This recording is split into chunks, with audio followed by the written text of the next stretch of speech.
జరుగుతూ ఉన్నాయి. దేవుడు దాన్ని జరిగిస్తూ ఉన్నాడు. అది ఆత్మ సంబంధంగా జరిగిన కార్యం, ఇప్పుడు ఇది ప్రకృతి సంబంధంగా జరుగుతున్న కార్యం. ఇప్పుడు సాతాను ఆ విధంగా ఉన్నాడు, యథార్థవంతుడుగా ఉన్నాడు, పాప మతంలో లేదు. అయితే నీకు కలిగిన విస్తార వర్తకము చేత లోపల నీవు అన్యాయము పెంచుకొని పాపము చేయిచూ వచ్చింది. ఇది మొట్టమొదటి సాతాను యొక్క గుణలక్షణం. ఏదంటే వాడు కలగలేనంతసేపు బాగానే నెమ్మదిగా ఉంటాడు, కానీ వాడికి ఎప్పుడైతే కలిగిందో, వాడు ఎప్పుడైతే ధనవంతుడయ్యాడో, వాడు ఎప్పుడైతే ఎదిగాడో, ఆ ఎదిగిన మరుక్షణము వాడికి గర్వం అనేది బయలుదేరింది. ఆమేన్, హల్లెలూయా. వాడికి గర్వం అనేది బయలుదేరింది, అసూయ అనేది బయలుదేరింది, ద్వేషం అనేది బయలుదేరింది. ఇక అక్కడి నుంచి ఎప్పుడైతే పైకి ఎదగడం మొదలు పెట్టాడో వాడు అందరికంటే గర్విష్టిగా మారిపోయి అతనితో అసూయ పెంచుకొని అతను జీవితంలో లేని పాపాన్ని పొందుకొని ఇప్పుడు పాపం చేయడానికి అతను ప్రేరేపించబడతా ఉన్నాడు. హల్లెలూయా. సర్ప సంతానం ఎల్లప్పుడు కూడా అలాగే ఉంటారండి. సర్ప సంతానము అని చెప్పడానికి మూలమైన కారణం ఏంటంటే వాడు ఎప్పుడైతే ఎదగడం ప్రారంభించాడో వారిలో మొట్టమొదటిగా స్టార్ట్ అయ్యేది ఏంటంటే గర్వం స్టార్ట్ అవుతుంది.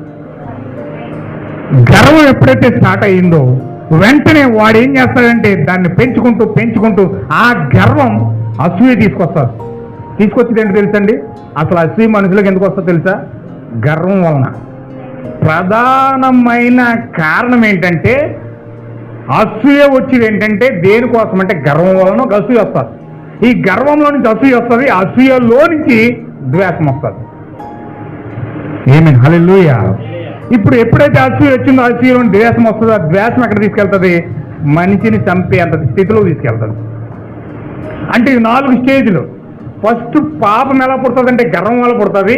ఈ గర్వంలో నుంచి అసూయ వస్తుంది, అసూయలో నుంచి ద్వేషం వస్తుంది, ఈ ద్వేషం మనిషిని చంపే స్థితిలో తీసుకెళ్తుంది. హల్లెలూయా. అందుకే భూమి మీద జరుగుతున్న ప్రతి నరహత్యలకి, ప్రతి ఆటుపోట్లకి, ప్రతి భయంకరమైన కార్యాలకి, ప్రతి భయంకరమైన విద్వేషాలకి, భయంకరమైన కారణాలన్నిటికీ జరగడం కారణం ఏంటంటే గర్వమై ఉన్నది. హల్లెలూయా. ఇది మొట్టమొదటిగా సాతానులోనికి ప్రవేశించిన పాపం. సాతానులోనికి ఎప్పుడైతే గర్వం ప్రవేశించిందో, ఆ గర్వం ఎప్పుడైతే అతనిలోకి వచ్చిందో అతను తనకు తానుగా హెచ్చించుకున్నాడు. ఎలాగ హెచ్చించుకున్నాడంటే దేవుని కంటే పైగా నేను ఉన్నానని హెచ్చించుకున్నాడు. ఆమేన్, హల్లెలూయా. ఎంతమందికి అర్థం ఉందన్నమాట? నీలో కూడా ఎప్పుడైతే గర్వం వచ్చిందో నీ ఎదుటిగా ఉన్న మనిషి కంటే ఎక్కువ హెచ్చించుకుంటావు, నీ భర్త కంటే నిన్నే ఎక్కువ హెచ్చించుకుంటావు, నీ భార్య కంటే నిన్నే ఎక్కువ హెచ్చించుకుంటావు, ఖచ్చితంగా నీ సహోదరుడి కంటే ఎక్కువగా నిన్నే హెచ్చించుకుంటావు. హల్లెలూయా. ఎంత మాత్రము సహోదరుని హెచ్చించాలనే పద్ధతి నీలో రాదు. ఎంతసేపు నిన్ను నీవు హెచ్చించుకుంటావు తప్ప, ఎంతసేపు నీ కోసం నీవే ఆలోచించుకుంటావు తప్ప ఎప్పుడు పక్కోడి కోసం కానీ, సహోదరి కోసం కానీ, సహోదరుడి కోసం కానీ నువ్వు ఆలోచించవు. హల్లెలూయా. ఇది సాతాను యొక్క మొట్టమొదటి గుణలక్షణమైనది. ఇది సాతాను యొక్క మొట్టమొదటి పాపము తీసుకురావడానికి మొట్టమొదటి లక్షణం అది. అయితే ఎప్పుడైతే గుణలక్షణం ఎప్పుడైతే బయట, అందుకే మనకి దేవుడు ప్రభురాత్రి భోజనం పెట్టాడు. ప్రభురాత్రి భోజనం పెట్టాడు. ఎందుకు పెట్టాడు? దేవునిలో తగ్గింపు లక్షణం ఉంది. వీడైతే దేవుని కంటే ఎక్కువ హెచ్చించుకున్నాడు, కానీ దేవుడైతే ఏం చేశాడు తెలుసండి? ఆయనే భూమికి అంతగా బాగా తగ్గించుకుని అట్టడికి వెళ్ళిపోయి ఒక సహోదరుడి పాదాలు కడగడానికి ఇష్టపడ్డాడు ఆయన. ఆమేన్, హల్లెలూయా. చూడండి, సాతాను యొక్క లక్షణానికి దేవుని యొక్క లక్షణానికి ఎంత తేడా ఉందో. భూమికి ఆకాశానికి తేడా ఉన్నంత లెక్క ఉంది. అంటే దేవుడేమో తగ్గించుకుంటాడు, ఆయన దీనత్వం కలిగి ఉంటాడు, ఎల్లప్పుడూ కూడా ఆయన దీన మనస్కుడయ్యే ఆయన కనబడతాడు. ఆయన కార్యాలన్నీ తగ్గింపు మనసులోనే కనబడతాయి. అందుకే దేవుడు చెప్పాడు, పసిబోళ్ళైన ఈ పిల్లలకి ఎందుకు బయలుపరుస్తున్నావు అంటే ఇది జ్ఞానులకు వివేకవంతులకు మరుగు చేసి దేవుడు పసిబాలులకు బయలుపరుస్తానని చెప్పాడు. ఎందుకు పసిబాలులకు బయలుపరుస్తున్నాడు? పసిబాలుడు అంటే అప్పుడే పుట్టిన బిడ్డకాడు తగ్గింపు ఏంటో, హెచ్చింపు ఏంటో, పొగరేంటో అవేమి తెలియవు. పాపమేంటో, పుణ్యమేంటో వాడికి ఏం తెలియదు. వాడు ఏమి చెప్పినా నమ్ముతాడు. చిన్న వయసులో ఉన్నప్పుడు నువ్వు ఏం చెప్పినావు, అబద్ధం చెప్పినా నమ్ముతాడు, నిజం చెప్పినా నమ్ముతాడు, ఏదైనా చెప్పినా నమ్ముతాడు. ఎందుకంటే అతనికి మంచి చెడుల యొక్క భావం తెలియదు, వివేచించే గుణం లేదు, ఆ యొక్క తెలుసుకునే జ్ఞానం లేదు. అంత కెపాసిటీ ఆ పిల్లవాడికి ఉండదు కనుక నువ్వేం చెప్పినా వింటాడు. హల్లెలూయా. తిరిగి జన్మించిన వ్యక్తి దేవుని సన్నిధిలో అలా మారిపోతాడు. తిరిగి జన్మించిన వ్యక్తి దేవుని సన్నిధిలో ఒక బాలుడు అయి మారిపోతాడు. దేవుడు ఏం చెప్పినా వింటాడు. మంచి చెప్పినా వింటాడు, చెడు చెప్పినా వింటాడు. అది ఏం చెప్పినా దేవుడు చెప్పిన దాన్ని స్వీకరిస్తాడు. దేన్ని కొట్టివేడు అతను. దేవుని యొక్క లక్షణానికి సాతాను యొక్క లక్షణానికి భూమికి ఆకాశానికి ఉన్నంత తేడా ఉంటుంది. హల్లెలూయా.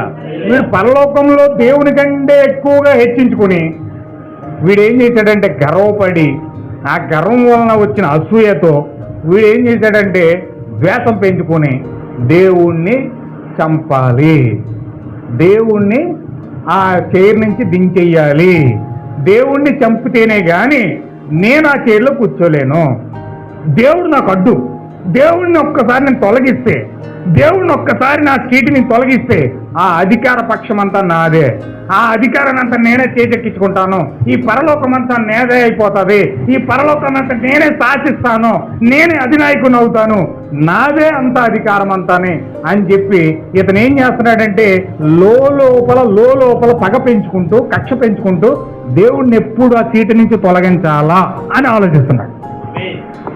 హల్లెలూయా. దేవుని నామముకు మహిమ కలుగును గాక. ఏమన్నా అర్థమవుతుందా? ఇప్పుడు ఖచ్చితంగా దేవుని యొక్క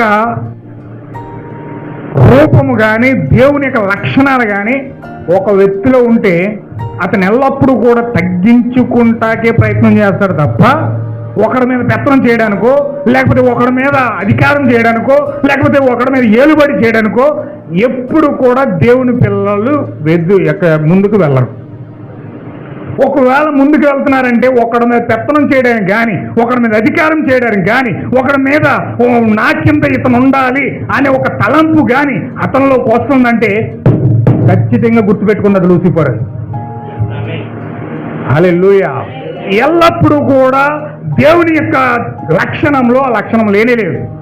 వీడు ఎంతసేపు కూడా నేను దేవునికి పైగా ఉండాలనుకుంటున్నాడు తప్ప, దేవుణ్ణి తప్పించాలనుకుంటున్నాడు తప్ప, దేవుణ్ణి పక్కగంటాలనుకుంటున్నాడు తప్ప, వీడు ఎంతసేపు కూడా దేవునికి లోబడి ఆయన కింద నేను ఉండాలి, ఆయనే నన్ను సృజించిన వ్యక్తి, ఆయనే నన్ను క్రియేట్ చేసిన వ్యక్తి, ఆయనకి నేను తగ్గి ఉండాలి, ఆయన దగ్గర నేను అణిగిమణిగా ఉండాలనే లక్షణం వీళ్ళు ఏమాత్రం కనిపించట్లేదు.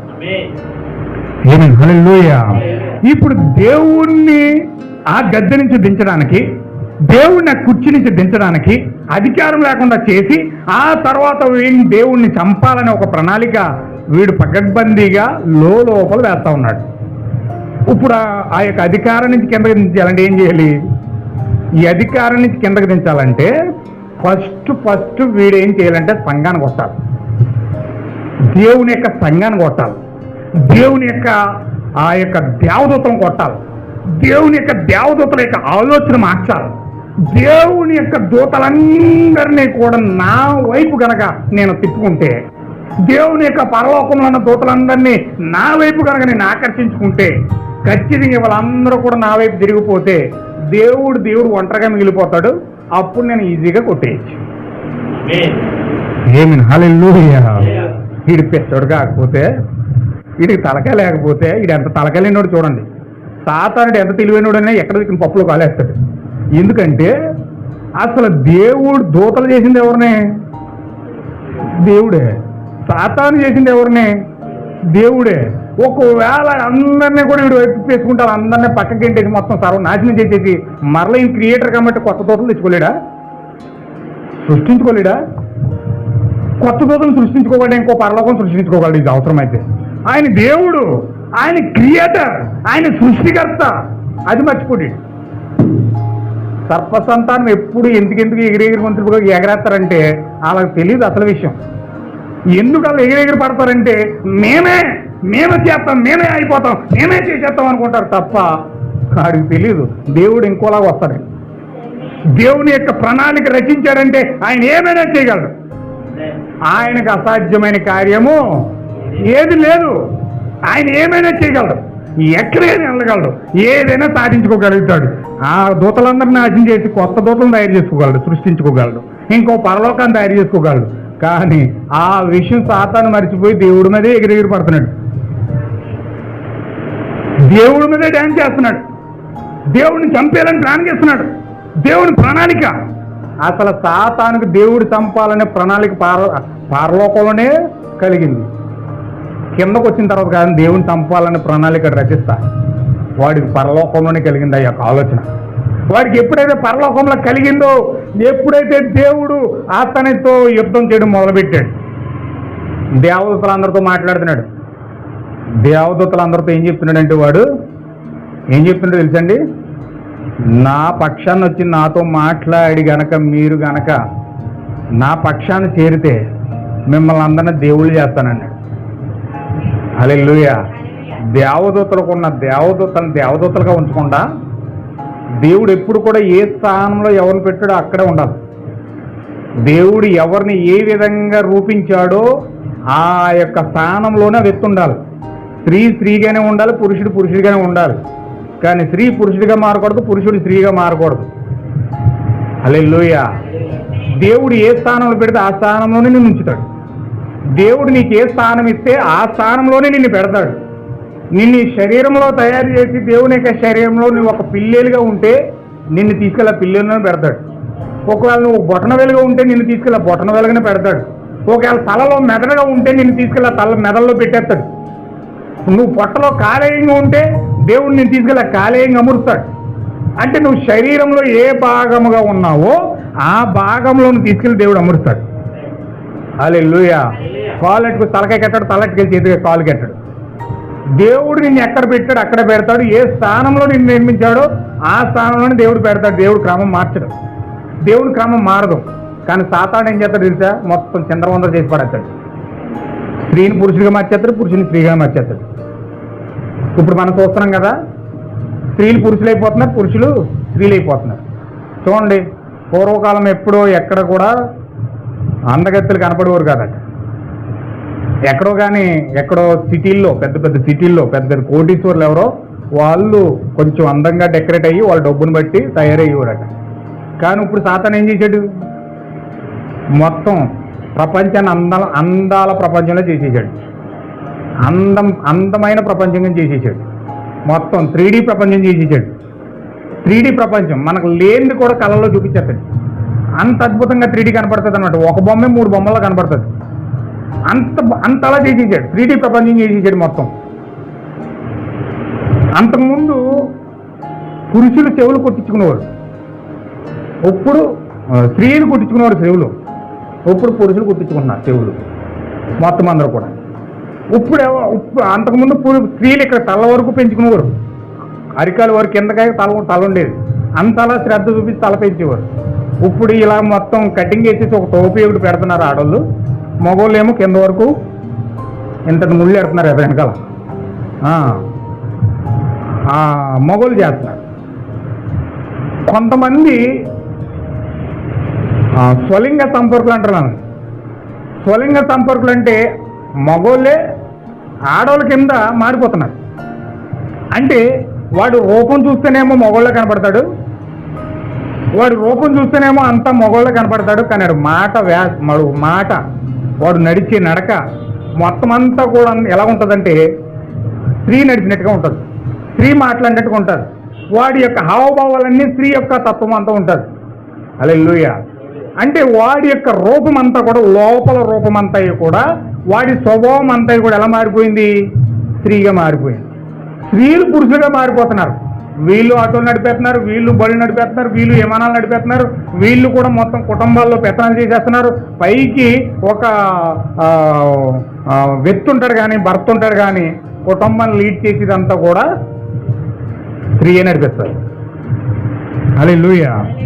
అంటే వీడు ఎలా మార్చేశాడు, మొత్తం మార్చేశాడు. స్త్రీని పురుషుడిగా మార్చేశాడు, పురుషుని స్త్రీనిగా మార్చేశాడు.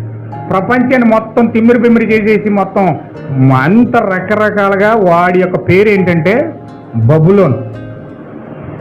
బాబేలు అంటే బాబేలు ఏంటంటే బబులోన్. బబులోన్ అంటే ఈ కాలమే ప్రవర్తన అన్నాడు. అది నిఘంటులో చూసి దాని పేరు చెప్తున్నాడు. బబులోన్ అంటే అర్థం ఏంటంటే గందరగోళం అని అర్థం. ఏంటండి అది? గందరగోళం. అంటే వాడి పేరు ఏంటంటే గందరగోళం. వాడి పేరు గందరగోళం. వాడిని చేర్చుకున్న ప్రతి ఒక్క బతుకు కూడా గందరగోళంగానే ఉంటుంది. వాడు నీలో ఉన్నాడంటే అర్థం ఏంటంటే నీ యొక్క జీవితానికి క్వశ్చన్ మార్క్ ఉంటుంది, ఆన్సర్ లేదు. వాడు నీలో ఉన్నాడా అనే రుజువు ఏంటంటే నీ జీవితానికి ఒక క్వశ్చన్ మార్క్ ఉంటుంది. నువ్వేంటో నీకు అర్థం కాదు. నువ్వు ఏ సమయాన్ని నువ్వు ఎలా ప్రవర్తిస్తావో కూడా నీకు తెలియదు. నువ్వు ఏ విధంగా మారిపోతావో నీకే తెలియదు. అసలు నీ చివరికి నీ బతుకేమవుతుందో కూడా నీకు తెలియదు. అంత పెద్ద క్వశ్చన్ మార్క్ నీలో ఉంటుంది సాతాను నీలో ఉంటే. ఎందుకని? వాడి పేరే క్వశ్చన్ మార్కు. వాడే గందరగోళమై ఉన్నాడు. నీవు కూడా గందరగోళంగానే ఉంటావు. ప్రతి క్షణము కూడా గందరగోళంగానే మాట్లాడతావు. ప్రతి క్షణము కూడా నీ మనసు అంతా గందరగోళంగానే ఉంటుంది. ఎప్పుడు కూడా నిలకడ లేని వ్యక్తిగానే ఉంటావు తప్ప ఎప్పుడు స్థిరమైన మనసు కలిగి ఉండవు. ఏమని? హల్లెలూయా. అందుకే పేతురు ప్రార్థిస్తున్నాడు, ప్రభువా నాకు స్థిరమైన మనసు దయచే, నాకు స్థిరమైన మనసు కావాలి. ఎందుకు స్థిరమైన మనసు కోసం ప్రార్థన చేస్తున్నాడు? బబులోనిలో ఉండడం ఇష్టం లేక. అంటే ఆ బబులోని యొక్క ఆత్మ నీలో ఉంటే సాతాను ఏమై ఉన్నాడో నీవు కూడా అలాగే ఉంటావు. సాతాను లక్షణాలు ఏమై ఉన్నాయో నీ లక్షణాలు కూడా అలా ఉంటాయి. సాతాను ఎంత అసూయపరుడో నీవు కూడా అలాగే అసూయ పడుతూ ఉంటావు. సాతాను ఎంత ద్వేషిస్తాడో నీవు కూడా అంతే ద్వేషం కలిగి ఉంటావు. సాతాను ఎంత పగ తీర్చుకోవాలని ఆశపడతాడో నీవు కూడా అంతే పగ తీర్చుకోవడానికి ప్రయత్నం చేస్తావు. సాతాను ఎలా హత్య చేయాలని ప్రయత్నిస్తాడో నీవు కూడా హత్యల ద్వారానే వెళ్తావు.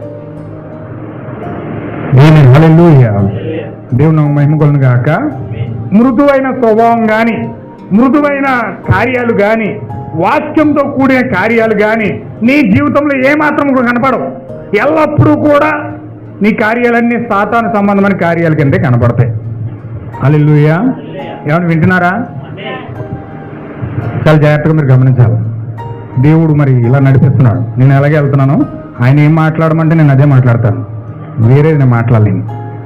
చూడండి, యేసకేలు గ్రంథం 28 అధ్యాయం మనం చదువుతున్నాం.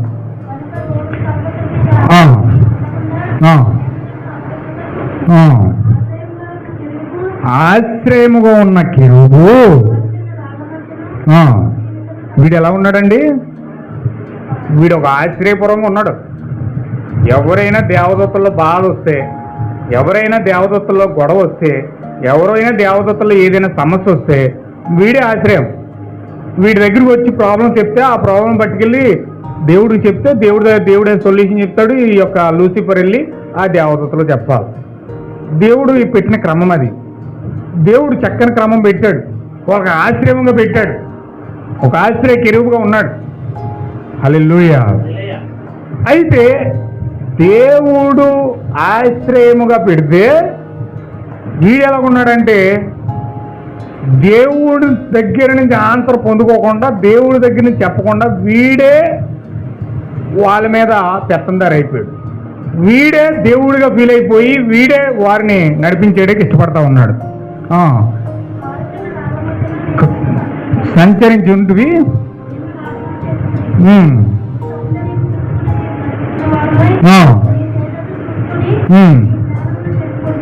ఏం చేశాడండి? ఈ కాలమే ప్రవర్తన్నాడండి. అది కోడ్ ఉంటే నేను చదివిన బిద్దును నేను పంపిస్తాను, వాట్సాప్లో పంపిస్తాను, టైం పడుతుంది కాబట్టి. ఎప్పుడైతే గర్వం అనేది మన జీవితంలోకి వస్తుందో ఆ గర్వము ద్వారా ఎదుటి వ్యక్తిని ద్వేషించడానికి మనం ఇష్టపడుతున్నామో అప్పుడంటండి చిన్నప్పటి నుంచి మనం పెంచి పెంచి పెంచి ఒక విశ్వాసాన్ని మన జీవితంలో కలిగి ఉంటాం. చిన్నప్పటి నుంచి మన యొక్క వాక్యం ద్వారా, లేకపోతే పాస్టర్ల ద్వారా, లేకపోతే సభల ద్వారా ఏదో విధంగా మనం కొంత విశ్వాసం మన హృదయంలో ఉంటుంది దేవుడి మీద. ఆ విశ్వాసం పొందుకుని ఉంటాం. ఎంతో కొంత మన జీవితంలో ఉంటుంది. ఏదో కార్యాలు, ఏదో అనుభవాలు, ఏదో ఒక కార్యాలు మనం చూసి ప్రభువుని యేసుక్రీస్తు నమ్మడానికి ఒక లోపల ఒక విశ్వాసం అనేది బలంగా స్థిరపరచబడి ఉంటుంది. ఎప్పుడైతే ఎదుటి వ్యక్తి మీద మనం అసూయపడి గర్వపడి గర్వం వల్ల వచ్చిన అసూయ ద్వారా ఎప్పుడైతే మనము ఎదుటి వ్యక్తి మీద అసూయ పడుతున్నామో, అసూయ వల్ల ఎదుటి వ్యక్తిని పగ తీర్చుకోవడానికి ప్రయత్నం చేస్తా ఉన్నామో, అప్పుడు అంటండి మన జీవితంలో ఉన్న ఆ పొందుకున్న విశ్వాసం అంతా కూడా ఒకేసారి కొలాప్స్ అయిపోద్దట. అంటే ఆ క్షణమందే నీవు పూర్తి అవిశ్వాసివై పూర్తిగా సాతాను యొక్క చిత్తంలో ఐక్యపరచబడతావట. ఆమేన్, హల్లెలూయా. అంటే ఎంత ప్రమాదమో చూడండి. సాతానులోనికి మొట్టమొదటిగా వచ్చిన లక్షణం అది. ఆడు ఎప్పుడైతే ఆ యొక్క సౌందర్యాన్ని చూసుకుని, అందాన్ని చూసుకుని ఎప్పుడైతే గర్వించాడో, ఎప్పుడైతే గర్వపడ్డాడో, ఇక నాకు చెప్పడానికి చాలా విషయాలు వస్తున్నాయి కానీ మెసేజ్ దాటిపోతాను, నేను దాటిపోను, దాంట్లోకి వెళ్ళను, మెసేజ్లోనే ముందుకు వెళ్ళాలని ఆశపడుతూ ఉన్నాను. కొంచెం జాగ్రత్తగా మీరు గమనించండి. ఇప్పుడు ఖచ్చితంగా సౌందర్యం చాలా డేంజర్ అండి. చాలామంది స్త్రీలు అనుకుంటారు కొంచెం అందంగా ఉన్నప్పటికీ నా అందం ఏంటి, ఏ మొగడైనా వెనకాల పడవలసిందే అనుకుంటారు చాలామంది. ఏ మొగడైనా కుక్కలైనా వెనకాల పడవలసిందే అనుకుంటారు చాలామంది. మగోడిని ఎంత వాల్యూ చేయరు, లెక్క ఉంది వాళ్ళకి. ఎందుకంత భయంకరంగా మారిపోతారండి వాళ్ళ సౌందర్యం, వాళ్ళ అందాన్ని చూసుకుని. వాళ్ళు ఎంత హీనంగా తన యొక్క పురుషుని డీల్ చేస్తారంటే, హల్లెలూయా, అర్థమవుతుందండి. యెజబెల్ చేసింది అలాగే. బైబిల్ మనం చూస్తే యెజబెల్ మనకు గుర్తు రావాలి.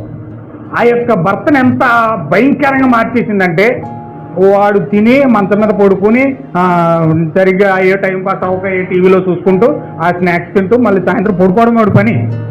అంతకుమించి పని లేదు. దేశ పరిపాలన అంతా కూడా, గృహ పరిపాలన అంతా కూడా మొత్తం సమస్తము చేస్తున్నది యెజబెలే చేస్తుంది. హల్లెలూయా. ఆమె గడ్డొస్తే చంపేస్తుంది, ఆమె మాట వినకపోతే చంపేస్తుంది, ఆమె ఏది ఎదురు చెప్పినా ఎవడైనా సరే నిలబడ్డాక అవకాశం లేకుండా పోయింది. హల్లెలూయా. ఈరోజు ఆ యెజబెల్ ఎవరు? రోమన్ క్యాథలిక్ సంఘం.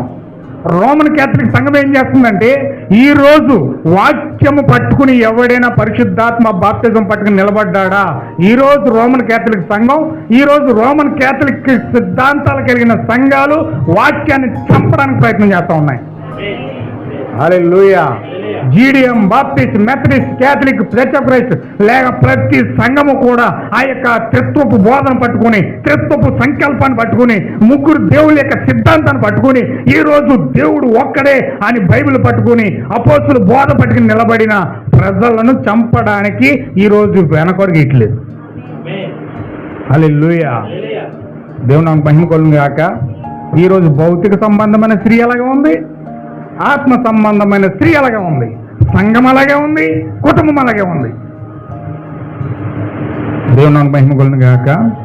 ఈరోజు సత్యం పట్టుకుని నిలబడితే శత్రుత్వ బోధ చంపడానికి ప్రయత్నం చేస్తాం.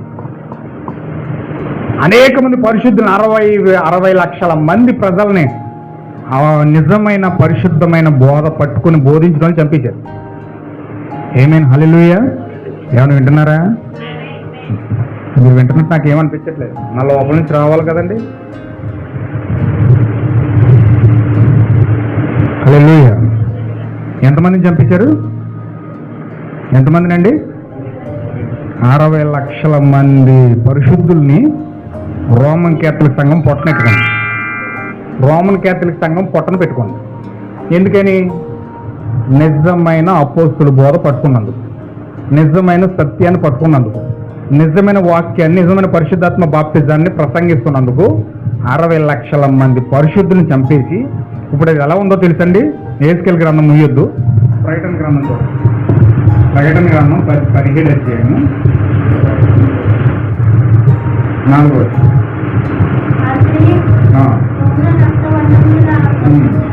వస్త్రం ధరించుకుని అలంకరించబడినదే. ఏమండి వింటున్నారా? ఇక్కడ మనం ఇప్పుడు యెహెజ్కేలు గ్రంథం చదివాం. యెహెజ్కేలు వీడు ఎలా ఉన్నాడు? ఒకసారి మనం యెహెజ్కేలు 20 అధ్యాయం చూద్దాం. చూడండి, ఒక మర్మాన్ని పట్టుకోవాలి. యెహెజ్కేలు 20 అధ్యాయంలో వాడు ఏదైనా తోట ఎలా ఉన్నాడు? 13వ వచనంలో 28, 13 దేవుని తోట ఇది ఏదేనులను ఉంటివి, మాణిక్యము, గోమేధికము, సూర్యకాంతమణి, రత్నవర్ణపు రాయి, సులుముని రాయి, మకరతము, నీలము, పద్మరాగము, మాణిక్యమును మూల్యమైన రత్నములతోనూ బంగారముతో అలంకరించబడినవి ఉన్నావు. నీవు నియమించబడిన దినమున అది 13 వచనం చదివారు, దాన్ని అలాగే పట్టుకొని 17 అధ్యాయం 14 వచనం చదవరు. ప్రకటన గ్రంథం 17:4 వచనం.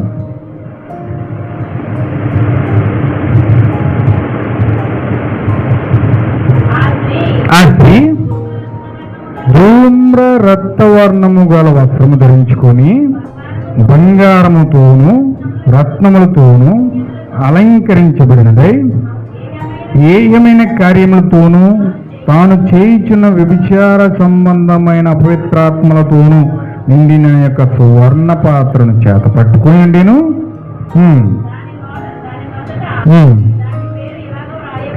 ఇప్పుడు యేస్కేలు 28 అధ్యాయము ఆ యొక్క 14వ వచనం 13వ వచనంలో రాయబడిన సర్పము సాతాను ఇప్పుడు ఇక్కడ ప్రకటన గ్రంథం 17 అధ్యాయం 4వ వచనంలో ఇప్పుడు ఎలా మారాడంటే వాడు ధూమ్ర రత్నవర్ణ వస్త్రములు ధరించుకొని ఒక సంఘముగా మారిపోయాడు. హల్లెలూయా.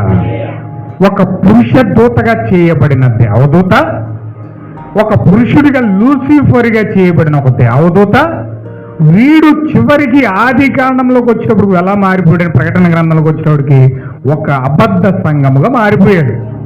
వీడు బంగారముతోనూ రత్నములతోనూ ఆ యొక్క ముత్యాలతోనూ అలంకరించబడి ఏమైన కార్యములతోనూ చేయించున్న వ్యభిచార సంబంధమైన అపవిత్రమైన కార్యములతో నిండిన ఒక సువర్ణ పాత్రను పట్టుకొని వీడు ఎలా ఉన్నాడంటే అక్కడ నిలబడి ఉన్నాడు. దాని నొసట ఇలాగు రాయబడి ఉన్నది, మర్మము వేశ్యలకును భూమిలోని ఏహ్యమైన వాటికి తల్లి అయిన మహాబబులోను ఆ స్త్రీ పరిశుద్ధుల రక్తముతోనూ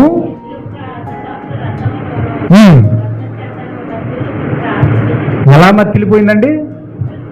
యేసు క్రీస్తు యొక్క హతసాక్షుల యొక్క రక్తాన్ని చిందించిన సంఘం ఏదంటే ఈ మర్మయుక్తమైన బబులోను సంఘం. 7 కొండల పైన కట్టబడిన సంఘం. 7 కొండల పైన 10 రాజ్యాలతో ఒక సంఘము కట్టబడి ఆ సంఘము పరిశుద్ధుల యొక్క రక్తము చేత ఏం చేస్తుందండి? మత్తిలిపోతుందంట. అంటే యేసు క్రీస్తు కొరకు హతసాక్షులు అయిపోతున్నారంటే వాటిని చంపించే వ్యక్తి ఎవరంటే ఈ యొక్క రోమన్ క్యాథలిక్ సంఘం. హల్లెలూయా. ఈ రోమన్ క్యాథలిక్ సంఘం 7 కొండల పైన రోమ్లో కట్టబడింది. రోమ్లో 7 కొండలు ఉన్నాయి. 7 కొండల పైన రోమన్ క్యాథలిక్ సంఘం 7వ కొండ పైన వాటికన్ సిటీ ఉంది. ఆ వాటికన్ సిటీ నుంచే ఆ యొక్క అపవిత్రమైన వ్యభిచార సంబంధమైన మద్యం సరఫరా చేస్తూ ఉంది. ఏమైనా హల్లెలూయా. వ్యభిచార సంబంధమైన మద్యం ఏదంటే ఆ యొక్క త్రిత్వపు బోధ, ముగ్గురు దేవుళ్ళ సిద్ధాంతం, ఆ యొక్క తండ్రి కుమార పరిశుద్ధాత్మలో బాప్తిజమము, ప్రభురాత్రి భోజనం అంటే బల్లారాధన చేయడం, స్త్రీ బోధకులు తయారు చేయడం, నన్సును తయారు చేయడం, పెళ్లి కాని ఫాదర్లను తయారు చేయడం, ఆ యొక్క పాప క్షమాపణ పత్రాలు ఇవ్వడం. హల్లెలూయా. క్రిస్మస్లు, లెంటి దినాలు అన్ని తయారు చేసి పెట్టడం, ఇవన్నీ కూడా సమస్తము కల్మషమైన బోధ అంతా కలిపి ఏమంటున్నారు దీన్ని బైబిల్లో? వ్యభిచార సంబంధమైన మద్యము అంటున్నారు. ఏంటి ఆ వ్యభిచార సంబంధమైన మద్యము? వ్యభిచార సంబంధమైన మద్యం ఏదంటే తండ్రి కుమార పరిశుద్ధాత్మలో బాప్తిజం పొందడమే నువ్వు వ్యభిచారంలో పాలు పంపులు పొందుకోవడం. ఆ వ్యభిచార మద్యం తాగేశావు, అందుకే తండ్రి కుమార పరిశుద్ధాత్మలో బాప్తిజం పొందావు. ఆ వ్యభిచార మద్యం తాగే కాబట్టి బల్లారాధన చేస్తూ ఉన్నావు. ఆ వ్యభిచార మద్యం తాగే కాబట్టి సంఘ శాఖను అనుసరిస్తూ ఉన్నావు. ఆ వ్యభిచార మద్యం తాగావు కాబట్టి దేవుడు ముగ్గురులు అంటున్నావు. ఆ వ్యభిచార మద్యం తాగావు కాబట్టి ఆ యొక్క ప్రభురాత్రి భోజనాన్ని బల్లారాధన అంటున్నావు, స్త్రీ బోధించొచ్చు అంటున్నావు. అన్ని రకాల కల్మషమైన బోధంతా బోధిస్తున్నావు. అంటే వాక్యానికి వ్యతిరేకమైన బైబిల్లో లేని సిద్ధాంతాలన్నీ నువ్వు బోధిస్తున్నావు. అంటే నీవు వ్యభిచార సంబంధమైన మద్యాన్ని తాగటం వలన నీవి కార్యాలన్నీ చేస్తూ ఉన్నావు. హల్లెలూయా. అయితే ఈ వ్యభిచార సంబంధమైన ఆ యొక్క బోధను ప్రపంచానికి సరఫరా చేస్తుంది ఎవరండి? ఈ వ్యభిచార సంబంధమైన మద్యము, వ్యభిచార సంబంధమైన బోధను, త్రిత్వపు బోధను ప్రపంచానికి, ప్రతి సంఘానికి ఎక్కిస్తున్నది ఎవరు అంటే 7 కొండల పైన కూర్చున్న మహావేష. ఈ మహావేషనే రోమన్ క్యాథలిక్ సంఘం అని మనం చెప్తున్నాం. ఎందుకు రోమన్ క్యాథలిక్ సంఘం మన కళ్ళెదురుగా కనబడుతుంది? 7 కొండల పైన కష్టపడింది. అది 7వ కొండ పైన వాటికని సిటీ ఉందని నెట్లు చూపెడుతున్నాయి, గూగుల్ చూపెడుతుంది, అన్ని సమస్యలు దాన్నే ఫోకస్ చేస్తూ ఉన్నాయి.